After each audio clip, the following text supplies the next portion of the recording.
السلام عليكم ورحمة الله وبركاته. الحمد لله نحمده ونستعينه ونؤمن به ونتوكل عليه ونستهديه ونستغفره ونتوكل عليه ونعوذ بالله من شرور أنفسنا ومن سيئات أعمالنا من يهده الله فلا مضل له ومن يضلله فلا هادي له. أشهد أن لا إله إلا الله وأشهد أن محمدا عبده ورسوله.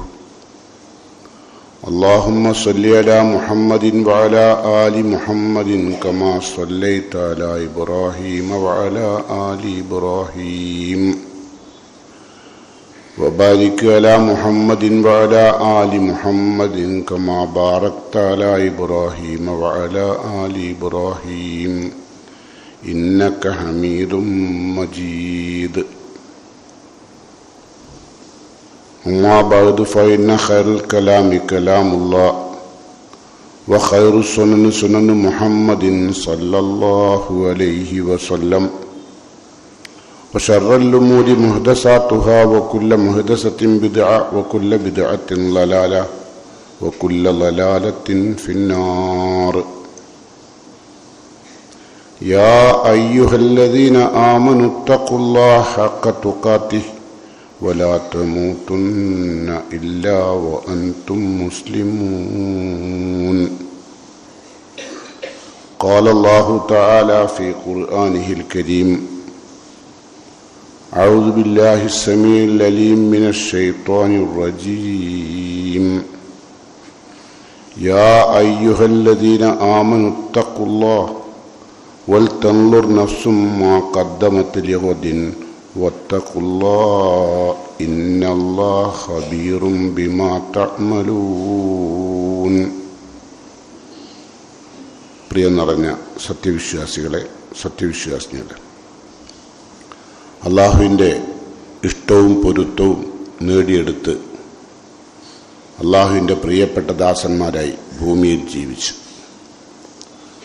ഈമാനോടുകൂടി യാത്ര പോകാൻ അനുഗ്രഹിക്കുന്ന മുത്തഖീങ്ങളിൽ ഉൾപ്പെടാൻ പ്രാർത്ഥിക്കുകയും പ്രവർത്തിക്കുകയും ചെയ്യണമെന്ന് എന്നോടും നിങ്ങളോടും വസിയത്ത് ചെയ്യുന്നു, ഉപദേശിക്കുന്നു.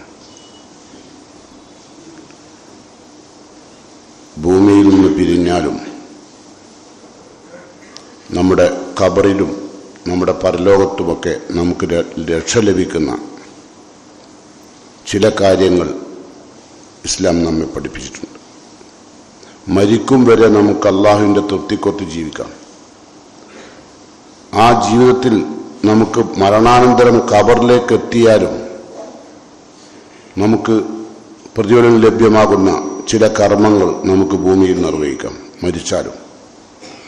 നബി കരീം സല്ലല്ലാഹു അലൈഹി വസല്ലം പറഞ്ഞു: ഇദാ മാത്തൽ ഇൻസാൻ, ഒരു മനുഷ്യൻ മരിച്ചാൽ ഇൻഖത്ത അമലുഹു കുല്ലുഹു, അവൻ്റെ എല്ലാ പ്രവർത്തനങ്ങളും അതോടുകൂടി അവസാനിച്ചു. ഇല്ലാ മിൻ സലാസ, 3 കാര്യങ്ങൾ ഒഴികെ. 3 കാര്യങ്ങൾ മരിച്ചാലും ഖബറിലും മഹ്ശറിലും തണലായെത്തും. അതൊന്ന് നബി സല്ലല്ലാഹു അലൈഹി വസല്ലം പഠിപ്പിച്ചത് സദഖത്തുൻ ജാരിയ, നിലനിൽക്കുന്ന ദാനധർമ്മം എന്ന് പറഞ്ഞാൽ നമ്മൾ ഒരു പൊതുവഴി ഉണ്ടാക്കി, അല്ലെങ്കിൽ ഒരു എല്ലാവർക്കും ഉപയോഗിക്കാവുന്ന ഒരു കിണറുണ്ടാക്കി, അല്ലെങ്കിൽ ഒരു പള്ളി ഉണ്ടാക്കി, അല്ലെങ്കിൽ പള്ളിയിലേക്ക് ആവശ്യമായ നമസ്കരിക്കാനുള്ള സംവിധാനങ്ങളും ഖുർആൻ ഓതാനുള്ള മുസ്ഹഫുകളും ഒക്കെ നമ്മൾ സദഖ കൊടുത്തു. ആ മുസ്ഹഫ് ഉപയോഗിക്കും കാലം, ആ പള്ളി ഉപയോഗിക്കും കാലം നമ്മുടെ ഖബറിലേക്ക് അതിൻ്റെ പ്രതിഫലം എത്തുമെന്നാണ് റസൂൽ പറയുന്നത്. അതാണ് സദഖത്തുൻ ജാരിയ, ജാരിയായ സദഖ, നിലനിൽക്കുന്ന സദഖ. നമ്മളൊക്കെ നിർവഹിക്കാറുണ്ട്, ആ സദഖ അല്ല, ഇത് നിലനിൽക്കണം. ഇപ്പോൾ ജനങ്ങൾക്ക് പ്രയാസമുള്ള സമയത്ത് വെള്ളം ലഭ്യമാകുന്നൊരു കിണർ, അത് ആ കിണറ്റിൽ നിന്ന് എത്ര കാലം വെള്ളം ആളുകൾ ഉപയോഗിക്കുന്നുവോ അത്രയും കാലം ഖബറിൽ കിടക്കുന്ന ആ കിണർ കുഴിച്ച വ്യക്തിക്ക് അള്ളാഹുവിൻ്റെ പ്രതിഫലം ഉണ്ടാവും. അതാണ് സദഖത്തുൽ ജാരിയ. രണ്ടാമത്തത് ഔ ഇൽമി യന്തഫി ബി, അല്ലെങ്കിൽ ജനങ്ങൾക്ക് ഉപകാരപ്രദമായ അറിവ്, ഇസ്ലാമികമായ ജ്ഞാനം ജനങ്ങൾക്ക് നൽകി അത് ജനങ്ങൾ എത്ര കാലം ആ ഇൽമു ഉപയോഗിക്കുന്നുവോ അത്രയും കാലം ആ ഇൽമു നൽകിയ വ്യക്തിക്ക് അല്ലാഹു സുബ്ഹാനഹു തആല ഖബറിൽ അതിൻ്റെ പ്രതിഫലം ലഭ്യമാക്കും, മഹ്ശറിലും ലഭ്യമാകും. മൂന്നാമത്തത് ഔ വലതുൻ സാലിഹുൻ, അള്ളാഹു ഇഷ്ടപ്പെടുന്ന മകൻ അവനെ വളർത്തിയെടുത്തു അള്ളാഹുവിൻ്റെ മൂശയിൽ, ഇസ്ലാമികമായ ദീനിൻ ചിട്ടയിൽ തെർബിയത്ത് നൽകി അവനെ അള്ളാഹുവിൻ്റെ മാർഗത്തിൽ വളർത്തിയെടുത്ത പിതാവ്. ആ പിതാവ് മരിച്ചാൽ ഔ വലതുൻ സാലിഹുൻ യദ്ഉ ലഹു, അവന് വേണ്ടി പ്രാർത്ഥിക്കുന്ന മക്കൾ, സാലിഹായ മക്കളൊക്കെ പ്രാർത്ഥിക്കും. പക്ഷെ പ്രാർത്ഥിക്കുന്ന മക്കൾ സാലിഹാണെങ്കിൽ മാത്രമേ പ്രാർത്ഥന അല്ലാഹ് കബൂലാക്കൂ. സാധാരണ നമ്മളൊക്കെ പ്രാർത്ഥിക്കുന്നവരാ നമ്മളെ മാതാപിതാക്കൾക്ക് വേണ്ടി. അത് മരിച്ച ഉടനെയാണ് സാധാരണഗതിയിൽ പ്രാർത്ഥിക്കാറുള്ളത്. ഒരു 2-3 കൊല്ലം കഴിഞ്ഞാൽ പിന്നെ അവരെ ഓർക്കാറില്ല, അവരെ മറന്നുപോകും. 2-3 കൊല്ലമൊന്നും കഴിയേണ്ട പലർക്കും. ചിലർക്കൊക്കെ മാസങ്ങൾക്കുള്ളിൽ തന്നെ മാതാപിതാക്കളുടെ അവരെ ചവിട്ടി അവരെ സ്റ്റെപ്പായിട്ട് ഉപയോഗിച്ച് അവർ രാവും പകലും കഷ്ടപ്പെട്ട് അധ്വാനിച്ചുണ്ടാക്കിയ വീട്ടിൽ താമസിച്ചിട്ടും അവർ കഷ്ടപ്പെട്ടുണ്ടാക്കിയ സ്ഥാപനത്തിൽ ഇരുന്ന് കച്ചവടം ചെയ്തിട്ടും അവർ കഷ്ടപ്പെട്ടുണ്ടാക്കിയ വാഹനങ്ങൾ ഉപയോഗിച്ചിട്ടും ആ പിതാവിനെയോ ആ വീടിനു വേണ്ടി അധ്വാനിച്ച മാതാപിതാക്കളെ ഒരു നേരം പോലും ഓർക്കാത്തവരാണ് നമ്മൾ. ആ മകനും ആ മകളും ഒരിക്കലും സാലിഹാവുകയില്ല. അവരുടെ പ്രാർത്ഥന സാധാരണ റബ്ബിർഹംഹുമ കമാ റബ്ബയാനി സഗീറ എന്നാണ് പ്രാർത്ഥിക്കാറുള്ളത്. പക്ഷെ അത് നമ്മൾ നിസ്കരിച്ചു കഴിഞ്ഞാൽ നമ്മളുടെ കൽബറിയാത്തൊരു പ്രാർത്ഥന, അതുകൊണ്ട് അത് സ്വീകരിക്കില്ല. റബ്ബിർഹംഹുമ കമാ റബ്ബയാനി സഗീറ എന്ന് പഠിച്ചാൽ പോരാ, പ്രാർത്ഥിച്ചാൽ പോരാ, അത് കൽബിലുണ്ടാവണം. കൽബിലുണ്ടോ ഇല്ലെന്ന് അള്ളാഹ്ക്കറിയും. നമുക്ക് വേണമെങ്കിൽ എന്ത് ചെയ്യാം, റബ്ബിർഹം അങ്ങനെ നൊടിഞ്ഞ് പ്രാർത്ഥിക്കുക. റബ്ബിർഹംഹുമ കമാ, സലാം വീട്ടിയ ഉടനെ റബ്ബിർഹംഹുമ കമാ റബ്ബയാനി സഗീറ, അതൊന്നും കൽബിലുണ്ടാവില്ല. നമ്മളെ മാതാവിൻ്റെയോ പിതാവിൻ്റെയോ മുഖം നമ്മളുടെ മനസ്സിലേക്ക് വരാറുമില്ല. അങ്ങനെ ഒരു ചിന്തയുള്ള തലമുറപ്പില്ല. അതുകൊണ്ടാണ് ഇസ്ലാം ആ ചിന്ത നിലനിൽക്കാൻ വേണ്ടിയാണ് ഇസ്ലാമിൽ എന്ത് പറഞ്ഞു അറിയോ, നബി സല്ലല്ലാഹു അലൈഹി വസല്ലമ ഖബർ സിയാറത്ത് ചെയ്യാൻ പറഞ്ഞത്. ആ ചിന്ത നിലനിൽക്കാൻ മരണപ്പെട്ടു പോയ ആളുകളുടെ ചിന്ത മനസ്സിലുണ്ടാവണം. അതിനുവേണ്ടിയാണ് ഇസ്ലാം സിയാറത്ത് സുന്നത്താക്കിയത്. നബി കരീം സല്ലല്ലാഹു അലൈഹി വസല്ലമ ഈ ഖബർ സിയാറത്ത് ആദ്യം നിരോധിച്ചതാണ് ഇസ്ലാം വന്ന ഉടനെ. ഇസ്ലാമിന്റെ ആദ്യ കാലഘട്ടത്തിൽ ഖബർ സിയാറത്ത് ചെയ്യൽ നബി നിരോധിച്ചു. നബി സല്ലല്ലാഹു അലൈഹി വസല്ലം പറയാണ്, കുൻതു നഹൈതുകും അൻ സിയാറത്തിൽ ഖുബൂർ, ഖബർ സന്ദർശിക്കുന്നത് ഞാൻ നിങ്ങൾക്ക് വിരോധിച്ചിരിക്കുന്നു, സന്ദർശിക്കാൻ പാടില്ല. പിന്നെ എപ്പോഴാ അത് അനുഭവിച്ച്? നബി സല്ലല്ലാഹു അലൈഹി വസല്ലമ ഒരു യാത്ര മധ്യേ റസൂല പറയാണ്, അത്താ റസൂലുള്ളാഹി സ്വല്ലല്ലാഹു അലൈഹി വസല്ലം ഖബറ ഉമ്മിഹി, യാത്രാ മധ്യേ റസൂലുള്ളാഹിന്റെ ഉമ്മ ആമിന ബിയെ മറവാടിയ ഖബർസ്ഥാനിന്റെ എത്തിയപ്പോൾ നബി സല്ലല്ലാഹു അലൈഹി വസല്ലം ഫബക്ക, നബി കരഞ്ഞുപോയി.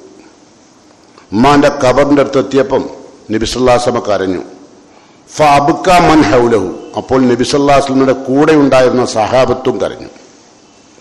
ഫഖാലു, അവർ ചോദിച്ചു നബിയോട്, ഫലിമ തബ്കി, എന്താ നബിയെ നിങ്ങൾ കരയാൻ കാരണം?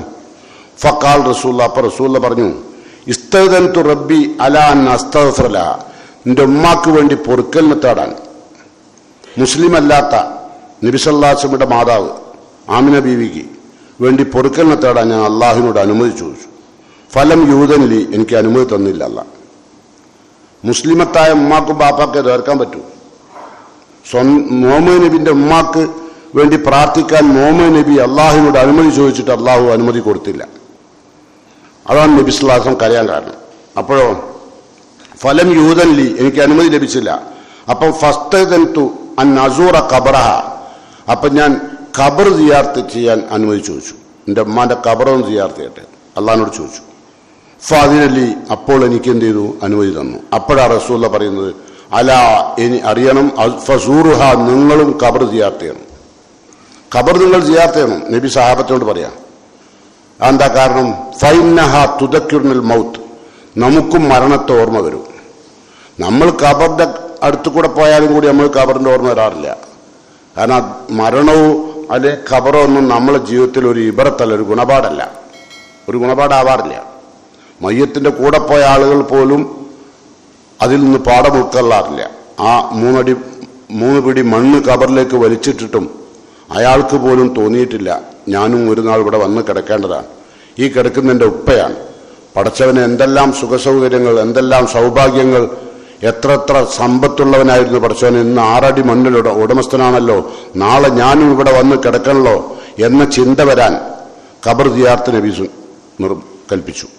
ഫസൂറുഹ എന്നിട്ട് പറഞ്ഞു നബി, ഫൈന്നഹ തുദക്കിറുൽ മൗത്ത്, നമുക്ക് മരണത്തെ ഓർമ്മ ഉണ്ടാക്കി തരും. ഫൈന്നഹ തുദക്കിറുൽ ആഖിറ, നമുക്ക് പരലോകത്തെ ഓർമ്മ ഉണ്ടാക്കും. എപ്പോഴാണ് ഖബർ സിയാറത്ത് ചെയ്യുമ്പോൾ പരലോക ഓർമ്മ ഉണ്ടാകുക? നമ്മുടെ ബാപ്പാന്റെയോ ഉമ്മാന്റെയോ മരിച്ചുപോയ ആരുടെ ഖബറായാലും നമ്മൾ സിയാറത്ത് ചെയ്യുമ്പോൾ ഇനി എൻ്റെ ഉപ്പാനെ അല്ലെ എൻ്റെ ഉമ്മാനെ അല്ലെ എൻ്റെ സഹോദരനെ അല്ലെ എൻ്റെ സഹോദരിയെ പടച്ചവനെ ഞാൻ എന്ന് കാണും? ഒരു ചിന്ത വരില്ലേ ഖബർ സിയാറത്ത് ചെയ്യുമ്പോൾ? ഉപ്പാന്റെ ഖബറിന് ചെല്ലുമ്പോഴേ നമ്മളിവിടെ സുഖിച്ച് ജീവിക്കുക. ഉപ്പ 6 അടി മണ്ണിന്റെ ആളാണ്, ഉടമസ്ഥനാണ്, വേറെ എല്ലാം ഇട്ടേച്ച് പോയി. അപ്പൊ അതുകൊണ്ട് എപ്പോഴാണ് എൻ്റെ ഉപ്പാനെങ്കിൽ എനിക്ക് മുഖാമുഖം കാണുക? പരലോകം. അപ്പോഴാണ് പരലോക ഓർമ്മ. അതാണ് ഫൈന്നഹ തുദക്കിറുൽ ആഖിറ, പരലോകബോധം ഉണ്ടാകും. അതിനുവേണ്ടി എന്ത് ചെയ്യണം? ഖബർ സിയാറത്ത് ചെയ്യണം. ഫൈന്നഹ തുസ്ഹിദു ഫിദ്ദുനിയ, ഖബർ നിങ്ങൾ നിരന്തരമായി സിയാറത്ത് ചെയ്താൽ, സന്ദർശിച്ചാൽ, തുസ്ഹിദു ഫിദ്ദുനിയ, നിങ്ങൾക്ക് ദുനിയാവിലെ ഭൗതിക ജീവിതത്തിൽ ലയിച്ചു ചേരുന്നതിന് അതില്ലാതെയാക്കും. ഭൗതിക സൗകര്യങ്ങൾ, കണ്ണഞ്ചിപ്പിക്കുന്ന സുഖസൗകര്യങ്ങളിൽ ലയിച്ചു ചേർന്ന് ജീവിക്കുന്നതിന് അതില്ലാതെയാക്കും. ഒരു ബോധം വരും, ഞാൻ മാത്രം എൻ്റെ സ്വത്ത് അനുഭവിച്ചാൽ പോരാ, അത് അള്ളാഹു എനിക്ക് തന്നിരിക്കുന്ന സ്വത്തൊക്കെ പാവങ്ങളുടേതും കൂടി എൻ്റെ കയ്യിൽ അവകാശമായി തന്നതാണ്, അത് ഞാൻ കൊടുക്കേണ്ടതുണ്ട് എന്നുള്ള ബോധമൊക്കെ ഉണ്ടാവും. അതുകൊണ്ടാണ് മരണത്തെ ഓർമ്മ ഉണ്ടാവും. തെരിക്കുൽ കൽബ് തുദ്മഉൽ ഐൻ, കണ്ണ് നിറയും. ഇത് ഒരേ ഗർഭപാത്രത്തിൽ നിന്ന് വന്ന ആളുകൾ ഖബറിൽ കിടക്കുമ്പോൾ അവിടെ ചെന്ന് ആ സിയാറത്ത് ചെയ്യുമ്പോൾ കണ്ണ് നിറയും. പിന്നെ കൽബ് ലോലമാവും. കൽബ് ലോലമാകാൻ, കണ്ണുനീർ വാഴ്ക്കാൻ, അതേവശത്തിൽ മരിച്ചുപോയവരുടെ വിഷയത്തിലല്ല, നമ്മളുടെ വിഷയത്തിലാണ് കണ്ണുനീർ വാർക്കേണ്ടത്. പലപ്പോഴും ചില ആളുകൾ മരിച്ചുപോയ ആളുകളെ പറഞ്ഞു നിലവിളിക്കും അല്ലേ? ഭാര്യമാർ പറയും ഭർത്താവുള്ള സമയത്തുള്ള അവസ്ഥ, മൂപ്പർ എന്നെ അങ്ങനെ നോക്കിയിരുന്നു, ഇങ്ങനെ നോക്കിയിരുന്നു, എൻ്റെ മക്കള് എന്നെ അങ്ങനെ നോക്കുന്നാണ് ഉപ്പ വിചാരിച്ചത്, പക്ഷെ മക്കൾക്ക് എന്നെ വേണ്ട, ആ അവസ്ഥയിൽ എന്നെ ആക്കിയിട്ടാണ് മൂപ്പർ പോയത്. ഇങ്ങനെ പല കാര്യവും പറഞ്ഞിട്ട് പെണ്ണുങ്ങൾ കാര്യം ഭാര്യമാർ. ഇത്തരം ആളുകളോട് സലഫുസാലികളായ പണ്ഡിതന്മാർ പറയാണ്, ലൗ തുർഹമൂന അൻഫുസക്കും, നിങ്ങൾക്ക് നിങ്ങളെപ്പറ്റി ആലോചിച്ച് കരഞ്ഞൂടെ? ഏത്? നിങ്ങളെ കയ്യിലൊന്നുമില്ലല്ലോ. മറ്റേ ആളെന്താ മരണത്തിന്റെ വേദന അനുഭവിച്ചു, ഭർത്താവ് മരണത്തിന്റെ വേദന അനുഭവിച്ചു, ഈ ദുനിയാവിലെ എല്ലാ പരീക്ഷണങ്ങളും അനുഭവിച്ചു, ഈ ഭൂമിയിൽ നിന്ന് വിട പറഞ്ഞു, ഇനി അയാൾക്കൊന്നുമില്ല, നിങ്ങൾക്ക് ഇനി മരണത്തിന്റെ വേദനയൊക്കെ ഉള്ളത്. അത് നിങ്ങൾ ആലോചിച്ചല്ലേ കാര്യണ്ട്? മരിച്ചുപോയ ആൾക്കാരെ പറ്റി നമ്മൾ പറഞ്ഞ കാര്യമല്ലേ അല്ലേ? അതാ പറയുന്നത്.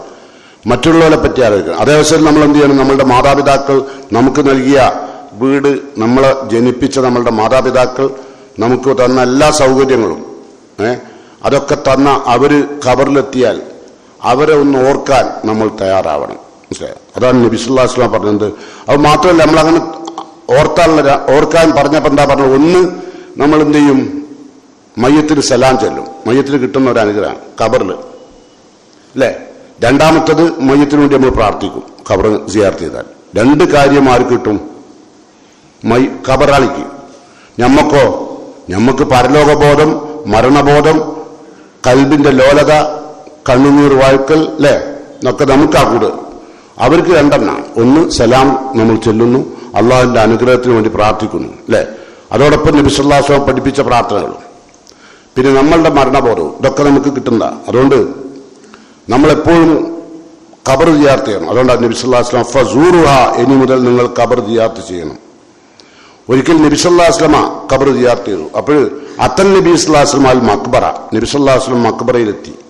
ഫഖാല, നബി പറഞ്ഞു, അസ്സലാമു അലാ അഹ്ലി ദിയാരിൽ മുസ്ലിമീന വൽ മുഅ്മിനീൻ, മുസ്ലിങ്ങളും മുഅ്മിനുകളുമായ ഖബറാളികളെ, നിങ്ങൾക്ക് അല്ലാഹുവിന്റെ അനുഗ്രഹം ഉണ്ടാവട്ടെ. അപ്പം അതിൻ്റെ അർത്ഥം എന്താ?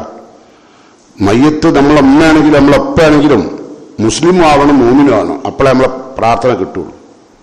അസ്സലാമു അലൈക്കും ദാറ ഖൗമിൽ മുഅ്മിനീൻ, അല്ലെ, മുഅ്മിനീങ്ങളായ വീട്ടുകാരെ. ആരവിടെ വീട്ടുകാർ? കബറാളികൾ.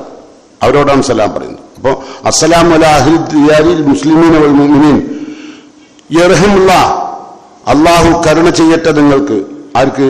അൽ മുസ്തഖ്ദിമീൻ, നേരത്തെ എനിക്ക് മുമ്പ് നേരത്തെ ഖബറിലെത്തിയവർക്കും, വൽ മുസ്തഖ്ദിമീന മിന്ന, ഞങ്ങളിൽ നിന്ന് നേരത്തെ ഖബറിലെത്തിയവർക്കും, വൽ മുസ്തഖിരീൻ, ഇനി ഖബറിലെത്താനുള്ളവർക്കും അള്ളാഹിന്റെ കരുണയുണ്ടാവട്ടെ. അപ്പോൾ ഖബറിലെത്തിയവർക്ക് വേണ്ടി പ്രാർത്ഥിച്ചു, ഇനി എത്താനുള്ളവർക്ക് വേണ്ടി പ്രാർത്ഥിച്ചു. ഇതൊക്കെ നബി സല്ലല്ലാഹു അലൈഹി വസല്ലം ഖബറാളികൾ ഖബർസ്ഥാനം സന്ദർശിച്ചപ്പോൾ ചെയ്ത. എന്നിട്ട് റസൂലുള്ള പറഞ്ഞു തരും. റസൂലുള്ള ഖബറിന്റെ അടുത്ത് വന്നപ്പോൾ നബി കരഞ്ഞു. അനുമതിയൊക്കെ കിട്ടിയതിനു ശേഷമാണ് ഈ സിയാറത്ത് അനുഭവിച്ചത് ഇസ്ലാമിൽ, കേട്ടോ. എന്നിട്ട് റസൂലുള്ള പറയാം, നമ്മളിങ്ങനെ നമ്മളെ വാപ്പല്ലാത്തപ്പം, നമ്മളെ ഉമ്മ ഇല്ലാത്തപ്പം, നമ്മളെ മരിച്ചുപോയ ആളുകൾ ഇല്ലാത്തപ്പം അവർക്ക് വേണ്ടി നമ്മൾ ദ്വായിരുന്നു. അപ്പൊ നമ്മളോട് പല ആൾക്കാരും ദ്വാ കൊണ്ട് വസിയത്ത് ചെയ്യുന്നുണ്ട്, അല്ലേ? നിങ്ങൾ ഇങ്ങോട്ട് പോരുമ്പോൾ, പള്ളിയിലേക്ക് വരുമ്പോൾ ഒരുപാട് ആളുകൾ നിങ്ങളോട് പറഞ്ഞിട്ടുണ്ടാവും, ഇന്ന് വെള്ളിയാഴ്ച നിങ്ങൾ നമ്മളെ ഉപ്പാക്ക് വേണ്ടി ദ്വാർക്കണം, അല്ലെങ്കിൽ ഉമ്മാക്ക് വേണ്ടി ദ്വാർക്കണം, അല്ലെങ്കിൽ രോഗികൾക്ക് വേണ്ടി ദ്വാർക്കണം പറഞ്ഞിട്ടുണ്ടാവും. അങ്ങനെ നിങ്ങൾ ചിലവരൊക്കെ ഇൻഷാ അല്ലാഹ് എന്ന് പറയും. പക്ഷേ ചിലപ്പോൾ മറന്നുപോകും, ചിലപ്പോൾ നമ്മളത് അത്ര വലിയ ഗൗരവമായിട്ട് എടുക്കാറില്ല. ഈ മോയന്ത് എന്തിനാ എന്നോട് ദ്വാർക്കാൻ പറഞ്ഞു? ഓനക്ക് ദ്വാന്റെ വില അറിയില്ല. അല്ലാമ ഇബ്നുൽ ഖയ്യിം റഹിമഹുല്ലാഹ് പറഞ്ഞു, അദ്ദുആഉ സിലാഹുൽ മുഅ്മിൻ, വിശ്വാസിയുടെ അവസാനത്തെ മൂർച്ചയേറിയ ആയുധമാണ് പ്രാർത്ഥന. കൽബിന്റെ അകത്തളം തട്ടിയ, അല്ലാണ്ട് നമ്മൾ ഇങ്ങനെ വെറുതെ നാവ് കൊണ്ട് ഉരുവിടല്ല. അപ്പൊ നമ്മളോട് ഒരുപാട് ആളുകൾ ദുആ കൊണ്ട് വസിയത്ത് ഉണ്ടാവും. അവർ വസിയത്ത് ചെയ്ത സാലിഹായ കാര്യങ്ങൾ അള്ളാഹു എല്ലാവർക്കും നിറവേറ്റി കൊടുക്കുമാറാകട്ടെ. ഞാനിങ്ങനെ പ്രാർത്ഥിച്ചുകൊണ്ട് നിങ്ങൾക്കും പ്രാർത്ഥിക്കാം. അപ്പോ നബി സല്ലല്ലാഹു അലൈഹി വസല്ലം പറയാം, ദഅവത്തുൽ മർഇൽ മുസ്ലിം ലി അഖീഹി, ഒരു മുസ്ലിമായ മനുഷ്യന്റെ, ഒരു സഹോദരന് വേണ്ടി നമ്മൾ പ്രാർത്ഥിച്ചാൽ, ബിൽ ലഹരിൽ ഗൈബ്, അദ്ദേഹത്തിന്റെ അഭാവത്തിൽ. നമ്മളെപ്പല്ല നമ്മളെ ഉമ്മാനെ കേൾപ്പിക്കാനില്ല, നമ്മളെ ഉപ്പാനെ കേൾപ്പിക്കാനില്ല, പെങ്ങളെ കേൾപ്പിക്കാനില്ല, ഏട്ടനെ കേൾപ്പിക്കാനില്ല, കുടുംബത്തിലുള്ള ആരെയും കേൾപ്പിക്കാനില്ല, ഒരു സുഹൃത്തിനെയും കേൾപ്പിക്കാനില്ല, അവരുടെ അഭാവത്തിൽ പ്രാർത്ഥിച്ചാൽ മുസ്തജാബത്തുൻ, ആ പ്രാർത്ഥനക്ക് അള്ളാഹു ഉത്തരം നൽകും. അങ്ങനെ ഒരാളില്ലാത്തപ്പം നേർന്നാൽ, ഇല്ലാത്ത ആളുകൾക്ക് വേണ്ടി നമ്മൾ നേർന്നാൽ മുസ്തജാബത്താണ്, ആ പ്രാർത്ഥനക്ക് ഇസ്തിജാബത്തുണ്ടാവും, ഉത്തരം കിട്ടും. അതുകൊണ്ട് എന്നിട്ടോ ഇന്ദ റൈസിഹി മലക്കുൻ മുവക്കൽ, ആ പ്രാർത്ഥിക്കുന്ന വ്യക്തിയുടെ തലയുടെ ഭാഗത്ത് അഭാവത്തിൽ പ്രാർത്ഥിച്ചാൽ ആ പ്രാർത്ഥിക്കുന്ന വ്യക്തിയുടെ തലഭാഗത്ത് അള്ളാഹു പ്രത്യേകം ഏൽപ്പിച്ചൊരു മലക്കുണ്ടാവും. ഇപ്പൊ നിങ്ങൾ മരിച്ചുപോയ ഉപ്പാക്ക് വേണ്ടി അള്ളാഹുവെ ഖബറിൽ അദ്ദേഹത്തിന് അങ്ങേയറ്റം എല്ലാവിധ സ്വർഗീയ അനുഭൂതിയും നൽകണേ എന്ന് പ്രാർത്ഥിക്കുമ്പോൾ, പടച്ചോനെ എൻ്റെ ഉപ്പാക്ക് നരകത്തിൽ നിന്നുള്ള ഖബറിലേക്കുള്ള ശിക്ഷ പടച്ചോനെ നൽകല്ലേ എന്ന് പ്രാർത്ഥിക്കുമ്പോൾ, ആ പ്രാർത്ഥന കേൾക്കാൻ നിങ്ങളുടെ അടുത്തൊരു മലക്കിന് അള്ളാഹു ഏൽപ്പിച്ചിട്ടുണ്ട്. മലക്കുൻ മുവക്കൽ, പ്രത്യേകം ഏൽപ്പിച്ചൊരു മലക്കുണ്ട്. എന്നിട്ടോ കുല്ലമാ ദാലി അഖീഹി ബിഖൈർ, നിങ്ങൾ അഭാവത്തിലുള്ള ആൾക്ക് വേണ്ടി എപ്പോഴെല്ലാം പ്രാർത്ഥിക്കുന്നു, എപ്പോഴായാലും കുല്ലമാ ദാലി അഖീഹി ബിഖൈർ, നന്മയ്ക്ക് വേണ്ടി നിങ്ങൾ എപ്പോൾ പ്രാർത്ഥിച്ചാലും, കാലൽ മലക്കുൽ മുവക്കൽ, പ്രത്യേകം ഏൽപ്പിക്കപ്പെട്ട നിങ്ങളുടെ തലഭാഗത്ത് നിൽക്കുന്ന മലക്ക് പറയും ആ പ്രാർത്ഥനക്ക് ആമീൻ, അള്ളാഹുവെ ഇയാളുടെ പ്രാർത്ഥനക്ക് നീ ഉത്തരം നൽകണേ എന്ന് ഈ തലക്കും ഭാഗത്ത് നിൽക്കുന്ന മലക്ക് പറയും. അപ്പൊ അനുഗ്രഹീതമായ സമയമാണ്. അതുകൊണ്ട് അത് മാത്രമല്ല, നമ്മൾ ഇങ്ങനെ മാതാപിതാക്കൾക്ക് വേണ്ടി, നമ്മളുടെ ബന്ധുക്കൾക്കൊക്കെ വേണ്ടി നമ്മൾ പ്രാർത്ഥിക്കുന്ന സന്ദർഭത്തിൽ ഉണ്ടാകുന്ന ഒരു അവസ്ഥ എന്താ അറിയുന്നത്? വളരെ അനുഗ്രഹീതമായ സന്ദർഭമാണ്. എന്താ കാരണം? നബി സല്ലല്ലാഹു അലൈഹി വസല്ലം പറഞ്ഞു, മൽ മയ്യിത്തു ഫിൽ ഖബർ, ഓരോ ഖബറിലെത്തിയ മയ്യത്തും. ഇപ്പൊ നമ്മളുടെ മുമ്പ് ഒരുപാട് ആൾക്കാർ അവിടെ പോയിട്ടുണ്ട്, എവിടെയാണോ അവിടെ, ഓരോ മയ്യത്തും ഖബറിലെത്തിയ മയ്യത്തിന്റെ അവസ്ഥ റസൂലുള്ളാഹി പറയാം, കൽ ഗരീഖിൽ മുതഗവ്വിസ്, വെള്ളത്തിൽ മുങ്ങിത്താവാൻ, ശ്വാസം കിട്ടാതെ മുങ്ങിത്താവാൻ പോകുന്ന വ്യക്തികളെ പോലെയാണ് അത്ര മുസ്ലിം ഖബറിലുണ്ടാകുക. അങ്ങനെ ഒരാൾ വെള്ളത്തിൽ മുങ്ങിത്താവാൻ എന്നുണ്ടാവും, ശ്വാസം കിട്ടാണ്ടേ വെള്ളത്തിന്റെ അടിയിലേക്ക് പോവുമല്ലോ. നിങ്ങൾ ശ്രദ്ധിച്ചിട്ടുണ്ടോ? ഈ വെള്ളത്തിലൊക്കെ ചാടി മരിക്കാൻ പോണ ആത്മഹത്യ ചെയ്യുന്ന ആൾക്കാർ ആദ്യം ചാടിയാൽ എന്ത് ചെയ്യും? നേരെ അടിയിൽ പോവും. അടിയിൽ പോയിട്ട് കാല് അവിടെ താഴത്ത് ചവിട്ടിയിട്ട് പൊന്തും, അല്ലേ? പൊന്തിയിട്ട് മുകളിൽ വന്ന് കൈ പൊന്തിച്ച് വീണ്ടും താഴത്ത് പോവും. അപ്പോഴും നേരെ കാലാ പോവുക. ഇനിയും പൊന്തി വരും വെള്ളത്തിലേക്ക്, ആത്മഹത്യ അല്ലെങ്കിൽ വീണുപോയ ആൾക്കാർ പൊന്തി വരുമ്പോൾ വീണ്ടും കയ്യാ വരിക. പക്ഷെ മൂന്നാമത്തെ താഴിൽ കൈ താഴോട്ടും കാല് മേലോട്ടും ആയിട്ട് പോവുക കേട്ടോ. ഈ അവസ്ഥയിലാണ് ഖബറിൽ ആളുണ്ടാകുക. ആര്? നമ്മളെ മാതാപിതാക്കൾ. അങ്ങനെ കൽ ഖരീഖിൽ മുത്തഖവ്വിസ്. ഖരീഖ് എന്ന് പറഞ്ഞാൽ മുങ്ങിത്താവുന്നതാണ്. അത് മുത്തഖവ്വിസ്, അദ്ദേഹം നിലവിളിക്കുന്നുണ്ട് രക്ഷപ്പെടുത്താൻ വേണ്ടി. രക്ഷക്കായി അപേക്ഷിക്കുന്ന വെള്ളത്തിൽ മുങ്ങിത്താകുന്ന അവസ്ഥയിലാണ് ഓരോ മുസ്ലിമും ഖബറിലുണ്ടാകുക. എന്നിട്ടോ യന്തളിറൂൻ, ആ മയ്യത്ത് പ്രതീക്ഷിക്കുന്നുണ്ട്.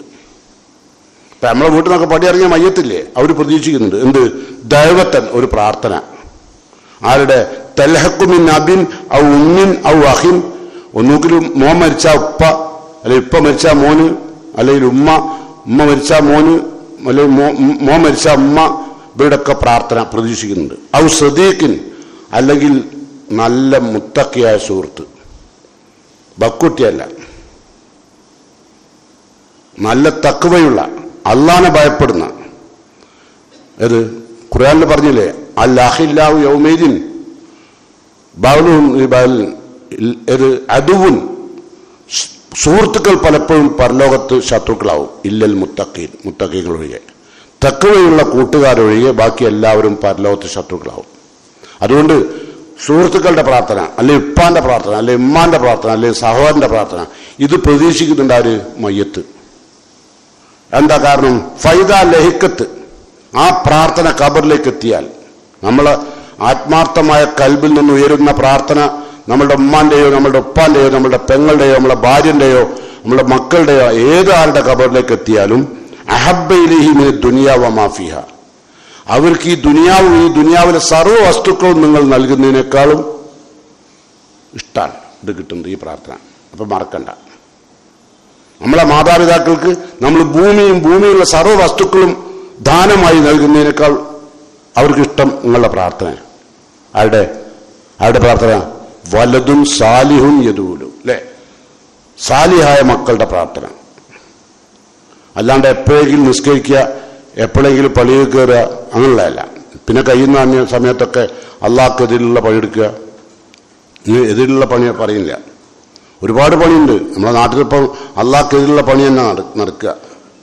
അള്ളാഹ്ക്ക് ഇഷ്ടപ്പെടുന്ന, അള്ളാഹ് തൃപ്തിപ്പെടുന്ന പണികൾ കുറവാണ്. അതുകൊണ്ട് നമ്മൾ മനസ്സിലാക്കേണ്ട ഒരു കാര്യം, നമ്മളുടെ പ്രാർത്ഥന നമ്മളുടെ മാതാപിതാക്കൾക്ക് ഭയങ്കരമായ അനുഗ്രഹം. അതുകൊണ്ട് മറക്കണ്ട, നമുക്കും അനുഗ്രഹം, നമുക്ക് പരലോകബോധം ഉണ്ടാവും, നമ്മൾ ഈ അടിച്ചുപൊളി ജീവിതത്തിനൊരു സമാധാനം ഉണ്ടാവും. മനസ്സിലായോ? വൈനഹ തുസ്ഹിദ് ഫി ദുനിയ, ദുനിയാവിൻ്റെ ഭൗതികതയോടൊരു വിരക്തി വരും. മറ്റെന്താ ഉണ്ടാകുക? അനങ്ങിയ നമുക്ക് തോന്നുന്നതാ ഭൗതികമായി നമ്മളുടെ എല്ലാ സൗകര്യങ്ങളും ഒരുക്കാനാണ്, അല്ലേ? അങ്ങനെ ചെയ്യുമ്പോഴല്ലേ സന്തോഷം ഉണ്ടാകുക. സത്യത്തിൽ അല്ലാഹ് പറഞ്ഞിട്ടുണ്ടാകും, യാ അയ്യുഹല്ലദീന ആമനു, വിശ്വസിച്ചവരെ, വൽ തൻളുർ നഫ്സുൻ മാ ഖദ്ദമത് ഗദിൻ, യാ അയ്യുഹല്ലദീന ആമനു ഇത്തഖുല്ലാ, വിശ്വസിച്ചവരെ നിങ്ങൾ ഭൂമിയിൽ ജീവിക്കേണ്ടത് അള്ളാഹിനെ സൂക്ഷിച്ചിട്ടാണ്. വൽ തൻളുർ നഫ്സുൻ മാ ഖദ്ദമത് ഗദിൻ, നിങ്ങൾ ഓരോരുത്തരും ഓരോ ദിവസവും നിങ്ങളോട് വിട പറയുമ്പോൾ നിങ്ങൾ ചിന്തിക്കണം, ഇന്നത്തെ ദിവസം കൊണ്ട് ഞാൻ എൻ്റെ ഖബറിലേക്ക്, എൻ്റെ മഹ്ശറിലേക്ക് എന്തുണ്ടാക്കി. മാ ഖദ്ദമത്ത് ലിഗദിൻ, നാളേക്ക് വേണ്ടി എന്ത് തയ്യാറായി എന്ന് നോക്കണം. ഓരോ രാത്രിയിൽ കിടക്കുമ്പോൾ പടച്ചോൻ ഇന്നത്തെ പകലുകൊണ്ട് അള്ളാഹുവെ നിന്നെ തൃപ്തിപ്പെടുത്താൻ എത്ര സമയം ഉപയോഗിച്ചു, അള്ളാഹുവെ നിന്നെ അതൃപ്തിപ്പെടുത്തുന്ന, നിന്റെ കോപം സമ്പാദിക്കുന്ന എന്തെല്ലാം തിന്മകളിൽ ഞാൻ ഇടപെട്ടു എന്ന് രാത്രിയിൽ ഞാൻ കിടക്കുമ്പോൾ ചിന്തിക്കുക. എന്നിട്ടുള്ള വീണ്ടും പറയാം, അങ്ങനെയൊക്കെ ചിന്തിക്കുമ്പോഴും പറയാം, വത്തഖുല്ലാ, നിങ്ങൾ അള്ളാഹിനെ സൂക്ഷിക്കണം കേട്ടോ. നിങ്ങളെ ചിന്തയിൽ ഇന്നല്ലാഹ ഖബീറും ബിമാ തഅമലൂൻ, നിങ്ങൾ പ്രവർത്തിക്കുന്നതിനെ കുറിച്ച് അള്ളാഹു സൂക്ഷ്മമായി അറിയുന്നവനാണ്. അള്ളാഹ്ക്ക് സൂക്ഷ്മമായി അറിയാം നമ്മൾ ഓരോരുത്തരുടെയും പ്രവർത്തനം. അതുകൊണ്ട് ഓരോ ദിവസവും കൊഴിഞ്ഞു വീഴുമ്പോൾ ആ ദിവസം കൊണ്ട് എന്ത് നേടി എന്ന കാര്യം പ്രത്യേകം ശ്രദ്ധിക്കുക. അപ്പം ഞാൻ പറഞ്ഞു വന്നത്, നമ്മൾ മരിച്ചാൽ നമുക്ക് സാലിഹായ മക്കൾ ഉണ്ടാവണം, നമ്മളുടെ പ്രാർത്ഥന അവർ പ്രതീക്ഷിക്കുന്നുണ്ട്. മയ്യത്ത് മരിക്കാത്ത ആളുകളുടെ പ്രാർത്ഥന പ്രതീക്ഷിക്കുന്നുണ്ട്. എന്തിനാ? ഈ ദുനിയാവിൻ്റെ ഉള്ളിലുള്ള മുഴുവൻ വസ്തുക്കളും നിങ്ങൾ അവർക്ക് ദാനമായി നൽകുന്നതിനേക്കാൾ അവർക്ക് ഇഷ്ടം നിങ്ങളുടെ പ്രാർത്ഥന കേട്ടോ. അപ്പം അത് മറക്കണ്ട. അപ്പം നമ്മൾ മരണപ്പെട്ടു പോയ ആളുകൾക്ക് വേണ്ടി എപ്പോഴും പ്രാർത്ഥിക്കുക. ഇമാം ഗസാലി പറഞ്ഞു, തമുറു അഖാരിബി ജനബാതി ഖബരി കഅന്ന അഖാരിബി ലം തഅരിഫൂനി. തമുറു അഖാരിബി ജനബാതി ഖബരി, എന്റെ സ്വത്തിന്റെ അവകാശികൾ, ബാപ്പനെ കൊണ്ടേ മറാടിയ മക്കൾ, തൊണ്ണൂറ് അക്കാരിബി, അക്കാരിബുകൾ അടുത്ത ബന്ധുക്കളെല്ലാം സ്വത്തിന്റെ അസബക്കാരായ ആളുകൾ, അതിന്റെ അവകാശികളായ ആളുകൾ ഖബറിന്റെ അടുത്ത് കൂടെ അങ്ങനെ പറക്കുന്നുണ്ട്, വണ്ടിയിലായിട്ടും നടന്നിട്ടും. അല്ലേ? നമ്മളിപ്പോ കടം പറമ്പിലേ എന്താ നമ്മൾ പാച്ചില് അവിടെ എത്തുമ്പോൾ? കാരണം നല്ല തുറന്ന റോഡാപ്പം. അപ്പൊ ഇമാം ഗസാലി വഫാത്താടിന്റെ മുമ്പ് എഴുതിയ കവിതൻ കബിരി, എന്റെ ഖബറിന്റെ അടുത്തുകൂടെ എന്റെ സ്വത്തിന്റെ അവകാശികൾ കടന്നു പോവുകയാണ്, ഓടി ഓടി പോവുകയാണ്.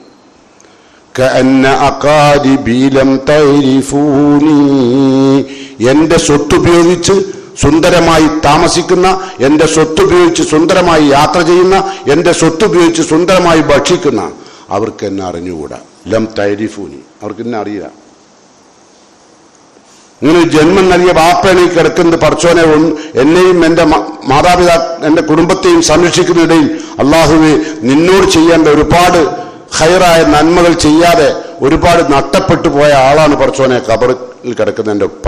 പടച്ചോനെ നീ പുറത്തു കൊടുക്കണേ. ഞങ്ങളെ നോക്കാൻ വേണ്ടി അദ്ദേഹം രാപ്പകലില്ലാണ്ട് ഇടതടവില്ലാണ്ട് ഓടി നടന്നപ്പോൾ ഒരുപാട് നീ ചെയ്യാൻ കൽപ്പിച്ച കാര്യങ്ങൾ വീഴ്ച പറ്റിപ്പോയിട്ടുണ്ട്. പടച്ചോനെ മാപ്പ് കൊടുക്കണേ എന്ന് നിറഞ്ഞുകൊണ്ട് പ്രാർത്ഥിക്കാൻ മക്കൾ വേണം. ഉണ്ടാവോ നമുക്ക്? കാരണം ഓല ആരോഗ്യ കാലഘട്ടത്തിൽ അവർക്കിത് ഓർമ്മ ഉണ്ടാവില്ല. നമ്മളെ ആരോഗ്യത്തിൽ നമുക്ക് ഓർമ്മയില്ലല്ലോ.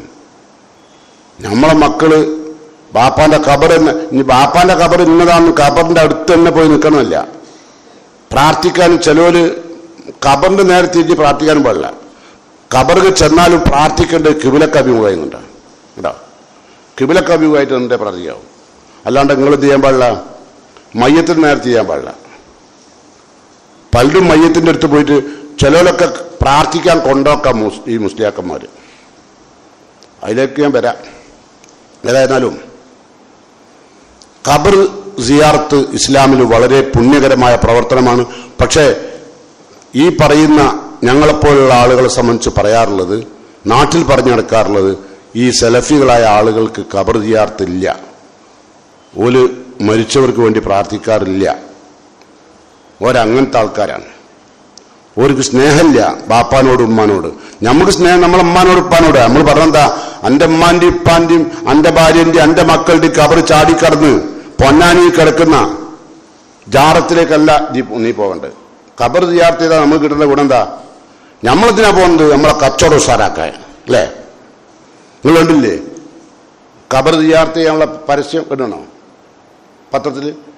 സന്ദർശിക്കുവിൻ പെരുമ്പടപ്പ് പുത്തമ്പള്ളി ജാറം, കിട്ടാവുന്ന നേട്ടം, സന്താന ലബ്ധി, പേപ്പട്ടി വിഷനിവാരണം, പാമ്പ് കടി കേട്ടാൽ പാമ്പ് കടിച്ചവർ കൊണ്ടുപോയി വെക്കണം, മയ്യത്തിട്ട് കൊണ്ടുവരാം. ഇതൊക്കെ പരസ്യത്തിൽ കൊടുക്കുക. പിന്നെ വിവാഹം നടക്കാത്തവര്, അപ്പൊ അങ്ങനത്തെ കുറെ ചെറുപ്പക്കാരുണ്ടാവും. അങ്ങനെ കുറെ ഉണ്ടല്ലോ ഇപ്പൊ. പ്രത്യേകിച്ച് ഇപ്പൊ വല്ലാണ്ട് പെണ്ണ് കിട്ടൂല ഈ ചെറുപ്പക്കാർക്ക്. കാരണം എന്താ, ഓൻ പഠിച്ചു അറിയുന്നത് BEd-ആ അല്ലെങ്കിൽ ഡിഗ്രിയാ അല്ലെങ്കിൽ എഞ്ചിനീയറിംഗാ. പക്ഷെ ഇപ്പൊ എല്ലാ ഓളെ ബാപ്പക്കും ഇത് നോക്കിയാൽ അറിയാം, ഡിജിറ്റലായതുകൊണ്ട് ഒരു പേപ്പറും കിട്ടിയില്ല എന്ന് മനസ്സിലാവും. അപ്പൊ വേണ്ട അറിയും. മുമ്പൊക്കെ നമ്മളൊക്കെ SLC തോറ്റാലും ആ ജയിച്ച് പറഞ്ഞ് നടക്കും. കാരണം നമ്മളമ്മക്കും ബാപ്പക്കും ഒന്നും അറിയില്ല. ഇപ്പോഴുള്ള അമ്മയും ബാപ്പയും ഡിജിറ്റലാണ്. അമ്മയും ബാപ്പയും ഡിജിറ്റലായതുകൊണ്ട് ഓൻ്റെ നമ്പർ കിട്ടിയാൽ മതി, ഇവനക്ക് എത്ര പേപ്പർ കിട്ടി, ഇവനോട് പരീക്ഷ എഴുതിയത് അതൊക്കെ തിരിയും. അങ്ങനത്തെ ബാപ്പാരാ. അല്ലേ? ബാപ്പക്ക് അറിയാത്ത ഒന്നുണ്ട്. ഇവന്റെ ഖബർ എങ്ങനാ, എൻ്റെ ഖബർ എങ്ങനാ, എൻ്റെ ഭാര്യൻ്റെ ഖബർ എങ്ങനാ, അത് നമ്മൾ നോക്കാറില്ല. അതിൽ നമുക്ക് വലിയ പ്രശ്നമില്ല. നമുക്ക് വേണ്ട നമ്മളെ മക്കളുടെ ആരോഗ്യം, നമ്മളെ മക്കളുടെ പൈസ, നമ്മളെ മക്കളുടെ ജീവിതം പോലെ സുഭിക്ഷമായി ജീവിക്കുന്നതൊക്കെ നമ്മൾ ചിന്തിക്കുന്നു. അതാ പറഞ്ഞത്. ഇത് ഗസാലി എന്താ പറഞ്ഞു തീർന്നില്ല. അദ്ദേഹം പറയുന്നത് മാലി, അതാ ചീറിപ്പായുന്ന എൻ്റെ സ്വത്തുപയോഗിച്ച് വാഹനങ്ങൾ വാങ്ങി ഖബറിന്റെ അടുത്തുകൂടെ ചീറിപ്പായുന്ന വാഹനത്തിൽ ഓടുന്ന എൻ്റെ മക്കളാണ്. ആ മക്കൾക്ക് എന്താ തിരക്ക്? മാലി, ഞാൻ സമ്പാദിച്ചുണ്ടാക്കിയ സമ്പത്ത് വീഴ്ചെടുക്കുന്ന തിരക്കിലാവല്. എനിക്ക് വേണ്ടി ചേർക്കാനില്ല. ഞാൻ ഖബറിലെത്തി വേറെ അറിഞ്ഞില്ല. ഞാനിപ്പോ ഇവിടെ കഷ്ടപ്പെടുന്നവർ അറിയില്ല. ഞാനിങ്ങനെ മുങ്ങിത്താവുന്ന വെള്ളത്തിൽ നിലയില്ലാതെ മുങ്ങിത്താവുന്ന ഒരു വ്യക്തിയുടെ അവസ്ഥയിലാണ് ഞാൻ ഉള്ളത്. എൻ്റെ മക്കൾ അറിയില്ല. ഓലിങ്ങനെ ചീറിപ്പോയ കേട്ടോ. അപ്പൊ അതുകൊണ്ട് ആ പിതാക്കൾക്ക് വേണ്ടി നമ്മുടെ ഭാര്യയ്ക്ക് വേണ്ടി, നമ്മുടെ മക്കൾക്ക് വേണ്ടി മരണപ്പെട്ടു പോയ ആളുകളുടെ ഖബർ സിയാറത്ത് ചെയ്യുക, അവർക്ക് വേണ്ടി പ്രാർത്ഥിക്കുക. അവരുടെ ഖബർ ചാടിക്കടന്ന് എവിടേക്കും പോണ്ട, അങ്ങനെ പോകാൻ നബി പഠിപ്പിച്ചിട്ടില്ല. ലാ തുഷദ്ദു റിഹാൽ ഇല്ലാ ഇലാ സലാസ്തി മസാജിദ്, 3 പള്ളിയിലേക്ക് മാത്രമേ തീർത്ഥാടനം ഉദ്ദേശിച്ച് പോകാൻ പാടുള്ളൂ, ബാക്കിയൊക്കെ ഹറാമാ. നമുക്കറിയാം 3 പള്ളി ഏതാണ് അല്ലേ? ഒന്ന് നമ്മൾ പോകാറുണ്ടല്ലോ ഹജ്ജിന് അല്ലേ, കഅബ മക്കയിലേക്ക്, 2 മസ്ജിദ് നബവി, 3 ബൈത്തുൽ മുഖദ്ദസ്. ഈ 3 പള്ളിയിലേക്കല്ലാണ്ട് തീർത്ഥാടനം ഉദ്ദേശിച്ചിട്ട് മുസ്ലിങ്ങൾ പോകാൻ പാടില്ല. ഇവിടെ പോകുന്നതോ എത്രയാണ് ജാറം, നായികക്ക് 40 വട്ടം സ്ഥലങ്ങളിൽ കൂണ് പൊന്തുപോലെ ഇത് പൊന്തല്, എന്നിട്ട് അവിടെ നേർച്ചയും വഴിപാട് മുക്കാലുണ്ടാക്കലും. ഏത് നിങ്ങളിപ്പോൾ പള്ളിയിലേക്ക് വന്നു, ഇവിടെ നിങ്ങൾ അള്ളാഹ്ക്ക് പള്ളിയിൽ പൈസ കൊടുക്കണ്ടല്ലോ, എത്ര സുഖകരമായി ഇരിക്കുന്നു, AC കുത്തിരിക്കുന്നത്. ഇറങ്ങിപ്പോകുമ്പോൾ ഇവിടെ പൈസ തന്നാലോ, എല്ലാ വക്തും നിസ്കരിക്കാൻ പിന്നെ ഒരു പൈസ തന്നാലോ, നിങ്ങൾ എന്ത് പറയും? നമ്മളില്ല, പള്ളി നിസ്കാരം നിർത്തി. ഇത് 5 പൈസ കൊടുക്കണ്ട, കാരണം അള്ളാന്റെ മുമ്പിൽ സുജൂദ് ചെയ്യാൻ ഒന്നും വേണ്ട. മറ്റോടത്തോ ജാറ മൂടാൻ തുണി നേർച്ച, മൂപ്പർക്ക് പുറക്കണം, തണുക്കുണ്ട്, തുണി നേർച്ച. ഏത് കവികൾ വല്ലാത്ത ചിന്തിപ്പിച്ചിട്ടുണ്ട്, പഴയകാല സലഫി പണ്ഡിതന്മാരായ കവികൾ. ഇബ്രാഹിം ബേക്ക്, അൽ മർഹൂം ഇബ്രാഹിം ബേക്ക് പറഞ്ഞു, അഹിയാഉനാ ലാ യുർസഖൂന ബിദിർഹമിൻ വബി അൽഫി അൽഫിൻ തുർസഖുൽ അംവാതു. അഹിയാഉനാ, നമ്മിൽ ജീവിച്ചിരിക്കുന്ന ആളുകൾക്ക് പ്രശ്നങ്ങളുണ്ട്. ആ പ്രശ്നങ്ങളുള്ള ആളുകൾക്ക് അഹിയാഉനാ ലാ യുർസഖൂന ബിദിർഹം, ഒരു ദിർഹം പോലും കൊടുക്കൂല ആവശ്യമുള്ളവർക്ക്. വബി അൽഫി അൽഫിൻ തുർസഖുൽ അംവാത്, 1000 വലിച്ചെറിയും മരിച്ച ഖബറിൽ അല്ലേ. ജാറങ്ങളിലേക്ക് 1000 വലിച്ചെറിയുന്നുണ്ടല്ലോ നിങ്ങളിപ്പോൾ ബസ് കയറിയൊക്കെ പോകുമ്പോൾ കാണാം, എന്ത് ഓരോ സ്ഥലങ്ങളിലും ജാറും ഉണ്ടാവും. ജാറങ്ങളിൽ നിങ്ങൾ വലിച്ചെറിഞ്ഞ പൈസ പെറുക്കാൻ യൂണിഫോമിൽ ആളും ഉണ്ടാവും. ശ്രദ്ധിച്ചു നോക്കേണ്ടത്, യൂണിഫോം ഇട്ട ആളുകളാണ്. അതിന് പിള്ളേർ പെറുക്കിക്കൊണ്ടോട്ടാച്ചിട്ടായിരിക്കും യൂണിഫോം ഇട്ട്, പേടിച്ചോട്ടച്ചിട്ട്. അപ്പം പൈസ പെറുക്കി തരിക. നേരെ മറിച്ച് നോക്കി, നിങ്ങളൊക്കെ മദീനത്തൊക്കെ പോയതല്ലേ, അവിടെ എന്താ ബോർഡ് വെച്ചത്? ബക്കയിലോർക്കയിൽ ഒരു ബോർഡുണ്ട്, ഇനിയെങ്കിലും ഒന്ന് വായിച്ചു നോക്കേണ്ടി. എന്താ അവിടെ ബോർഡ് വെച്ചത്? ബക്കയിലോർക്കയിലെ ബോർഡ് എന്താ അറിയോ? നിങ്ങൾ എന്ത് ചെയ്യാൻ പാടില്ല? റംജു നുക്കൂദിലേഹ, ഇവിടത്തേക്ക് പൈസ എറിയാൻ പാടില്ല. തമസ്സുബിഹ, ഖബറിനെ ചുംബിക്കൽ, ഇവിടുത്തെ പൈസ എറിയൽ.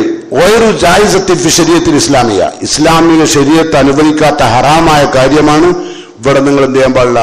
ഖബറിനെ ചുംബിക്കാൻ പാടില്ല, ഖബറിന് ചുറ്റും നടക്കാൻ പാടില്ല, അവിടെ പൈസ എറിയാൻ പാടില്ല, അവിടെ ബോർഡ് വെച്ചിരിക്കുക. പക്ഷെ ഇവിടുന്ന് പോകുന്നത് എന്താ ചെയ്യുക അറിയോ? ഓന് ഓതു ചെയ്യുക ഈ ബോർഡും, ഓൻ്റെ ആയത്താണ്. അവിടെ ഒരു അറബിയിൽ എഴുതി വെച്ചതാണ്, നിങ്ങൾ എന്ത് ചെയ്ത് ഇത് ചെയ്യാൻ പാടില്ല. പക്ഷെ ഇവനെന്തായത്, ഇവനത് ആയത്താച്ചിട്ട് ഓതി വെക്കുക. അപ്പൊ അതുകൊണ്ട് നമ്മൾ അറിയേണ്ടത് എന്താ വെച്ചാൽ, ഒരിക്കലും നിങ്ങൾ എന്ത് ചെയ്ത് ആ ബോർഡെങ്കിലൊന്ന് വായിച്ചാൽ മതി. എന്ത് നിങ്ങൾ ഇസ്ലാം അംഗീകരിക്കാത്ത കാര്യങ്ങളാണെന്ത്? ഖബറിനെ ചുംബിക്കൽ, ഖബറിൽ വെളുക്കെത്തിക്കൽ, ഇതൊന്നും ഇസ്ലാം പഠിപ്പിച്ച. ഖബറിന്റെ മുകളിൽ നിങ്ങളെ പേര് എഴുതാൻ പാടില്ല. എത്രയോ ആളുകൾ കാണാം പേര് എഴുതിക്കണം അല്ലേ. മീസാൻ കല്ലിന്റെ മുകളിൽ ഇന്ന കൊല്ലം ജനിച്ചു, date of birth, death of date അല്ലേ, ഇന്ന ആജിയര്, മൂപ്പര് അജ്ജുനോയത് കൊല്ലം. ഇതൊക്കെ എന്തിന്? ഖബറാണെന്ന് അറിയാൻ വേണ്ടി മാത്രം, അന്നാളെ ഖബർ എന്നല്ല, ഖബറാണെന്ന് മാത്രം അറിയാനാണ് എന്തിന് മീസാൻ കല്ല്, അതിൻ്റെ അളവ് ആ ഖബറിൻ്റെ. അത് ചാടിക്കിടക്കാനോ അതിൻ്റെ മുകളിൽ ഇരിക്കാൻ്റെയൊക്കെ ഇരിക്കാൻ വേണ്ടി, അതിൻ്റെ മുകളിൽ കൂടെ നടക്കാറക്കാൻ വേണ്ടി, അത് ഖബറാണെന്ന് അറിയാൻ. അതാണ് ഇസ്ലാം ചെയ്തത്. പക്ഷെ അതെന്താക്കി ഇപ്പോൾ കച്ചവടമായി. ഏതാട്ടെ, നബി സല്ലല്ലാഹു അലൈഹി വസല്ലമ ഇങ്ങനെയുള്ളൊരു പരിപാടിയല്ല പഠിപ്പിച്ചത്. നമുക്കും ഖബറിൽ കിടക്കുന്ന ആളുകൾക്കും വേണ്ടി ദുആ ചെയ്യാം, നമുക്ക് വേണ്ടി പ്രാർത്ഥിക്കാം അല്ലേ. നമ്മൾ എന്നിട്ട് അവസാനം എന്താ പറയാ? സലാം ചൊല്ലിയിട്ട് പോരുമ്പോൾ ഖബറിന് ചെന്ന് സിയാറത്ത്, അസ്സലാമു അലൈക്കും ദാറ ഖൗമിൽ മുഅ്മിനീൻ, വിശ്വാസികളായ ഖബറാളികളെ, നിങ്ങൾക്ക് അല്ലാഹുവിന്റെ സമാധാനവും രക്ഷയും ഉണ്ടാവട്ടെ.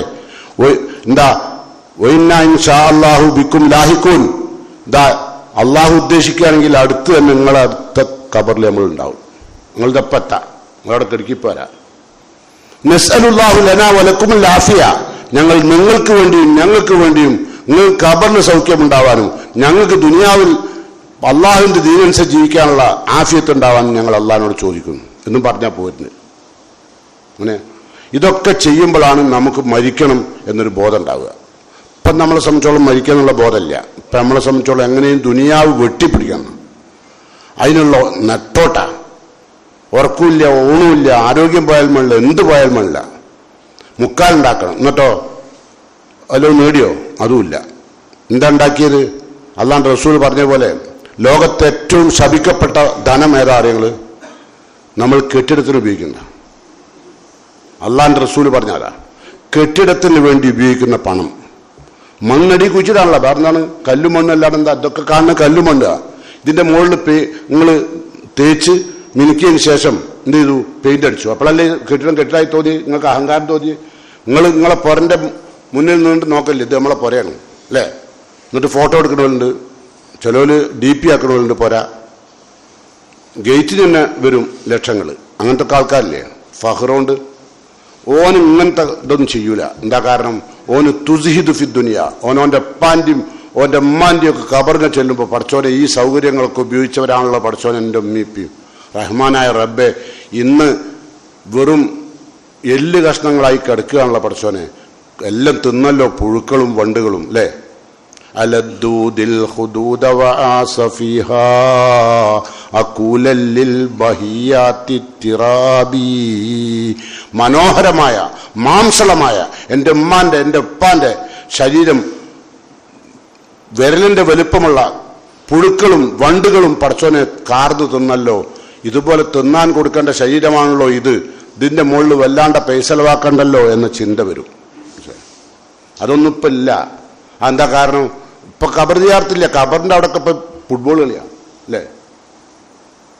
കണ്ണമ്പറമ്പിന്റെ അവിടെ കാണാം പല കുട്ടികളും ചെറുപ്പക്കാര്. നേരെ മുമ്പിൽ ബീച്ചാണ്, അവിടെ നിന്നിട്ട് കളിക്കും. ഇനി കളിക്കുന്ന കുറ്റം പറഞ്ഞ് നിങ്ങൾ ഇട്ടോളി വിരവല്ല കേട്ടോ. ആർക്ക് വേണമെങ്കിലും എന്ത് ചെയ്യാം, ഏത് നിലക്ക് വേണമെങ്കിലും നിങ്ങൾക്ക് എന്തൊക്കെ വേണമെങ്കിൽ എൻ്റെ ഖുത്ബ ഉണ്ടാക്കിയിട്ട് ഫോർവേഡ് ചെയ്യാം. നമ്മൾ വിരവല്ല. അത് നിങ്ങളും റബ്ബായിട്ട് ആയിക്കോളി. നമ്മൾ വിരവല്ല. നമ്മൾ പറയുന്നത് മുഴുവനും ഹക്കായ കാര്യങ്ങളാണ്, അള്ളാഹും റസൂലും പഠിപ്പിച്ച്. അല്ലാണ്ട് നിങ്ങളെ സന്തോഷിപ്പിക്കാൻ പറഞ്ഞല്ല. നിങ്ങൾ ചെയ്യുന്ന തെറ്റിനനുസരിച്ച് അനുകൂലമായി സംസാരിക്കാനല്ല മീൻപറ ആണോ? അല്ല. അപ്പൊ സ്വാഭാവികമായും ആളുകൾ അവിടെ ഇങ്ങനെ എന്താ പറയുക, വർത്താനം പറയാൻ ഇരിക്കാൻ നല്ല സുല. നമ്മളെ കണ്ണമ്പറമ്പില്ലേ നല്ലൊരു വീതിയുള്ള സ്ഥലം, രണ്ട് ഭാഗത്തും ഇങ്ങനെ ഇരുന്നിട്ട് മയ്യത്തവിടെ മറാടുന്ന ഒരു ഭാഗത്ത് ഇമ്പടെ കുത്തുന്ന വർത്താനം പറയാം. ഓനതിലൊന്നും ചിന്തയില്ല. മരിച്ചതിന് മുമ്പൊക്കെ നമുക്കൊരു മരിച്ചു എന്ന് പറഞ്ഞാൽ തന്നെ പേടിയാണ് അല്ലെ? മരിച്ച പേരൻ്റെ അടുത്ത് കൂടെ പോകും ഒരു പേടിയാണ്. ഇപ്പം മരിച്ചു എന്ന് പറഞ്ഞാൽ അതിൻ്റെ അടുത്ത് കൂടെ പോകുമ്പോൾ ഒരു പേടിയില്ല. കാരണം എന്താ? നമുക്ക് നമ്മൾ തന്നെ മയ്യത്താണെ പറ്റി ചിന്തിക്കില്ല. നമ്മളങ്ങനെ മൃഗത്തെ പോലെ നാക്കാലികളെ പോലെ ജീവിക്കുക. നമ്മൾ വെറും സൂഹിക്കണം, എത്തമത്തവും എഴുക്കുലും, നല്ലോണം രമിക്കണം, നല്ലോണം തിന്നണം, നല്ലോണം കളിക്കണം അല്ലേ? ഇന്നമൽ ഹയാത്തു ദുനിയ ലൈബുൻ വലഹുൻ, കളി, വിനോദം, തമാശ, ഇതൊക്കെ ആയിട്ട് അങ്ങനെ കഴിയും. അവസാനം മയ്യത്ത് മൂന്നെണ്ട തുണിയിലേക്ക് വരുമ്പോഴോ ഉണ്ടാക്കിയ മുതൽ മുഴുവൻ ഇവിടെ വിട്ടേച്ചാ പോകുന്നത്. ഏത്? നമ്മൾ ഉണ്ടാക്കിയ മുതലില്ലേ? വലം യഖ്റുജു ഇല്ലാ ബിഖുതരിൻ വഖിർഖത്തിൻ വമാ അമറു മിൻ മൻസിലിൻ ലല്ല ഖാലിയ. മനോഹരമായി പടുത്തുയർത്തിയ നിന്റെ ഭവനത്തിൽ നിന്ന് 3 കഷ്ണം തുണിയുമായി നിന്റെ മയ്യത്ത് പുറത്തിറങ്ങുമ്പോൾ ഒന്നുമില്ല. സുജൂദിന്റെ അവയവങ്ങളിൽ വെച്ച പഞ്ഞി 3 തുണിയും, വേറെ ഒന്നുമില്ല. എൻ്റെ മുതൽ മറക്കണ്ട. അപ്പോൾ ഓർക്കുക, നമ്മൾ മരണപ്പെട്ടു പോയ ആളുകൾക്ക് വേണ്ടി സിയാറത്ത് ചെയ്യണം, അവർക്ക് വേണ്ടി പ്രാർത്ഥിക്കണം. അവർക്ക് വേണ്ടി പ്രാർത്ഥിക്കുമ്പോൾ ഖബറിൽ അവർക്ക് നമ്മളുടെ പ്രാർത്ഥന കിട്ടിയാൽ മുങ്ങിത്താവുന്ന, വെള്ളത്തിൽ മുങ്ങിത്താവുന്ന ഒരു മയ്യത്തിൻ്റെ അവസ്ഥ അത്രയും പ്രയാസത്തിൽ നിന്ന് അദ്ദേഹത്തിന് കിട്ടുന്ന ഒരു സമാധാനമാണ്. അതുകൊണ്ട് പ്രാർത്ഥന നിർവഹിക്കാൻ മറക്കരുത്. അള്ളാഹു സുബ്ഹാനഹു വ തആല പ്രാർത്ഥിക്കുവാനും നമ്മുടെ പ്രാർത്ഥന അള്ളാഹു കബൂൽ ചെയ്യുകയും ചെയ്യുന്ന മുത്തഖീകളിൽ അള്ളാഹു എന്നെയും നിങ്ങളെയും ഉൾപ്പെടുത്തുമാറാകട്ടെ. നമ്മുടെ വീട്ടിൽ നിന്ന് പടിയിറങ്ങിപ്പോയ നമ്മുടെ മാതാപിതാക്കൾക്ക് നമ്മുടെ എല്ലാം പ്രാർത്ഥനയിലൂടെ അവർക്ക് ഖബറിൽ അള്ളാഹു സമാധാനം നൽകുമാറാകട്ടെ.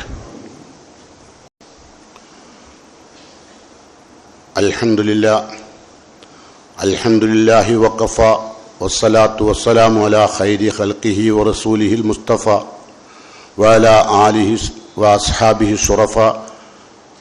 അയ്യുഹൽ ഇഖ്വാൻ വൽ അഖ്വാത്ത് ഊസിക്കും സാനിയൻ വഇയ്യായ ബിത്തഖ്വല്ലാഹ്. ഏറെ പ്രിയം നിറഞ്ഞ സത്യവിശ്വാസികളെ, വിശ്വാസിനികളെ, അള്ളാഹുവിൻ്റെ വിധിവിലക്കുകൾ സൂക്ഷിച്ചും ശ്രദ്ധിച്ചും ജീവിതത്തിൽ പകർത്തിയും ഖബറിടവും പരലോകവും മനോഹരമായി സന്തോഷിക്കാൻ വക നൽകുന്ന നിലക്കുള്ള ഒരവസ്ഥയിലേക്ക് മാറാൻ അള്ളാഹുവിൻ്റെ തൗഫീക്ക് നമുക്ക് എല്ലാവർക്കും ഉണ്ടാകുമാറാകട്ടെ എന്ന് പ്രാർത്ഥിച്ചുകൊണ്ട്, അള്ളാഹു സുബ്ഹാനഹു വ തആല വളരെ മനോഹരമായി നമ്മളുടെ ജീവിതത്തെ സംശുദ്ധീകരിക്കാൻ വേണ്ടി ഇസ്ലാം നിശ്ചയിച്ച ഖബർ സിയാറത്ത് ഇന്ന് എത്തിയിരിക്കുന്നത് വല്ലാത്തൊരവസ്ഥയിലാണ് അല്ലേ? ഇന്നെത്തിയ എന്താ? ഇതേ സംഗതി ഇപ്പം ഞാൻ പറഞ്ഞ കാര്യം എന്താ? ഖബറാളികളോട് ഇപ്പം നമ്മൾ സലാം ചൊല്ലില്ലേ? അസ്സലാമു അലൈക്കും യാ അഹ്ലദ്ദിയാരി മിനൽ മുഅ്മിനീന വൽ മുസ്ലിമീൻ. മുസ്ലിങ്ങളും മുഅ്മിനുകളുമായ ഖബറാളികളെ നിങ്ങൾക്ക് അല്ലാഹുവിൻ്റെ സലാം ചൊല്ലിയ ഓല് കേൾക്കുന്നായി. പിന്നെ അങ്ങനെ ഓല് കേൾക്കും. എന്തായി? നമ്മൾ നബിയോട് സലാം ചൊല്ലിയാലും മഹാന്മാക്കളായ ആരോട് സലാം ചൊല്ലിയാലും ഓല് കേൾക്കുന്നായി. ഇതേ ഹദീസ് ഉപയോഗിച്ചിട്ട് നിങ്ങൾ മനസ്സിലാക്കണം. മരിച്ചവർ കേൾക്കുന്നു. ഖുർആൻ പറയുന്നു ഇന്നക ലാ തുസ്മിഉൽ മൗത, മരിച്ചവരെ കേൾപ്പിക്കാൻ മുഹമ്മദ് നിനക്ക് കഴിയില്ല. മാ അൻത ബി മുസ്മിൻ മൻ ഫിൽ ഖുബൂർ. സൂറത്ത് ഫാത്തിറിലുണ്ട്, സൂറത്ത് നംലിലുണ്ട്, പരിശോധിക്കാം. മരണപ്പെട്ടവരെ കേൾപ്പിക്കാൻ മുഹമ്മദ് നിനക്ക് കഴിയില്ല എന്ന് ഖുർആൻ. നമ്മൾ സലാം ചൊല്ലുന്നതിനാ അള്ളാഹുവിനോട് നമ്മൾ സലാം, ഓർക്ക് മയ്യത്തിന് വേണ്ടി സലാം ചൊല്ലുമ്പോൾ മലായിക്കത്തുകൾ ആമീൻ പറയാം, അല്ലാണ്ട് ഒരു സലാം എടുക്കല്ല. ഫൈനൽ മലായിക്കത്തെ യുഅ്മിനൂൻ, മലക്കുകൾ നമ്മൾ സലാം ചെല്ലുമ്പോൾ ആ പ്രാർത്ഥന അള്ളാഹുവിനെ സ്വീകരിക്കണം ഒരു പ്രാർത്ഥിക്കുക, അല്ലാണ്ട് ഖബറിലേക്ക് എടുക്കണമല്ല, ഒരു കേൾക്കൂല. അത് അള്ളാഹുവിൻ്റെ റസൂൽ. എന്നിട്ട് ഈ വിഷയത്തെ പഠിപ്പിക്കാൻ വേണ്ടി വളരെ മനോഹരമായി എന്ത് ചെയ്തു അറിയോ? ഒരു വല്ലാത്തൊരു പ്രശ്നം ചെയ്തു വെച്ചു. എന്താ അറിയോ? ഇവര് നബി സല്ലല്ലാഹു അലൈഹി വസല്ലമ ബദറിന്റെ മണ്ണിൽ ഖലീബിൽ പൊട്ടൻ കിണറ്റിൽ ആണല്ലോ ഒരുപാട് മുശ്രിക്കുകൾ ആയ ആളുകളുടെ മയ്യത്ത് കിടന്നിരുന്നു ബദറിൽ. നബി സല്ലല്ലാഹു അലൈഹി വസല്ലമ ആ സ്ഥലത്തെത്തി. എവിടെ? ഖലീബിലെത്തിയിട്ട് വഖഫ റസൂലുള്ളാഹി സ്വല്ലല്ലാഹു അലൈഹി വസല്ലം, അവിടെ നബി നിന്നു. എന്നിട്ട് നബി സല്ലല്ലാഹു അലൈഹി വസല്ലമ അവരോട് ചോദിച്ചു, മരിച്ചു കിടക്കുന്ന ഈ മുശ്രിക്കുകളായ അബൂജഹലും മുത്തുബത്തും ഷൈബത്തും ഒക്കെ അടക്കുന്ന മുശ്രിക്കുകളില്ലേ, അവരുടെ ശവശരീരത്തോട് അള്ളാഹുവിന്റെ റസൂൽ ചോദിച്ചു, ഹൽ വജത്തും മാ വഅദ റബ്ബുക്കും ഹക്ക മാ അഖൂൽ ലക്കും ഹക്ക. റബ്ബ് വാഗ്ദാനം ചെയ്ത പരലോകം ഉണ്ടെന്ന് ഇപ്പൊ ബോധ്യപ്പെട്ടില്ലേ? അതാണ് വിഷയം. മരിച്ചവരോട് നബി ചോദിക്കുക, നിങ്ങൾ ബോധ്യപ്പെട്ടില്ലേ? നിങ്ങൾക്ക് ബോധ്യപ്പെട്ടില്ല? ഇപ്പം ഞാൻ പറഞ്ഞ കാര്യം ഹക്കാണ്, അള്ളാഹുവിന്റെ പരലോകമുണ്ടെന്ന് മരിച്ചവർക്കല്ലേ ബോധ്യമാകുക? ഞമ്മക്കിപ്പം പൂർണ്ണമായി യക്കീനായില്ലല്ലോ. ഉണ്ടോ? മരിച്ചാൽ നമുക്ക് ബോധ്യമാവുമല്ലോ. പരലോകമുണ്ട്, ഖബറുണ്ട്, ഖബറിൽ ശിക്ഷയുണ്ട്, ഹിസാബുണ്ട്, വിചാരണയുണ്ട്, അള്ളാഹുവിന്റെ നരകമുണ്ടെന്ന് ആർക്കാ ബോധ്യപ്പെടുക? നല്ലോണം മരിച്ചവർക്കല്ലേ. അപ്പൊ മുശ്രിക്കീങ്ങളോടാണ് ഇപ്പൊ നബി ചോദിച്ചത്.